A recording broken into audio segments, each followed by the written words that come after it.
DPL দশম round পর জিম্বাবুয়ের বিপক্ষে 2 ম্যাচ টেস্ট সিরিজের প্রস্তুতি শুরু করবে বাংলাদেশ দল। সিলেটে হবে সেই ক্যাম্প। এদিকে এই সিরিজের জন্য প্রথমে প্রিলিমিনারি স্কোয়াড ঘোষণা করতে বিসিবি, যেখানে ডাক পেতে পারে ডিপিএলে ফর্মে থাকা কয়েকজন ব্যাটার। বান্ডেল থাকলে প্রতি সেনমানিতে টাকা বাঁচবে। বিকাশ সেনমানি বান্ডেল কিনে জিতুন প্রতি লেনদেনে। ঈদের ছুটি শেষ হতেই আন্তর্জাতিক ব্যস্ততা টাইগারদের। 2 টেস্ট খেলতে বাংলাদেশে আসছে জিম্বাবুয়ে।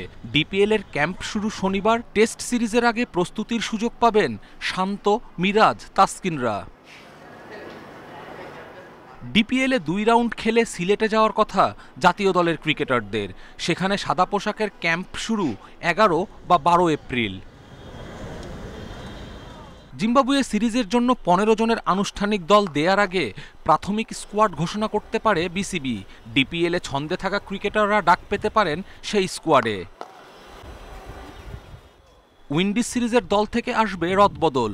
মূল স্কোয়াড ঘোষণায় ব্যাটিং বিভাগে গুরুত্ব বাড়াবে বিসিবি।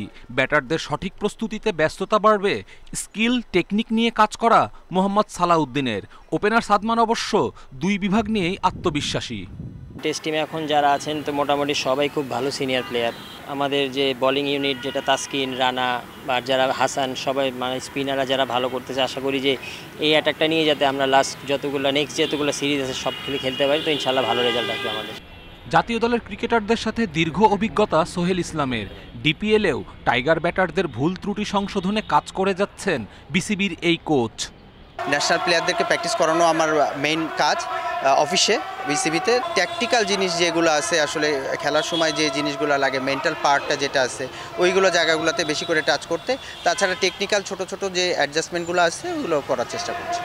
15 এপ্রিল বাংলাদেশে পা রাখবে জিম্বাবুয়ে। সিলেটে প্রথম টেস্ট শুরু 20 এপ্রিল। কপিল পাল, ইন্ডিপেন্ডেন্ট নিউজ।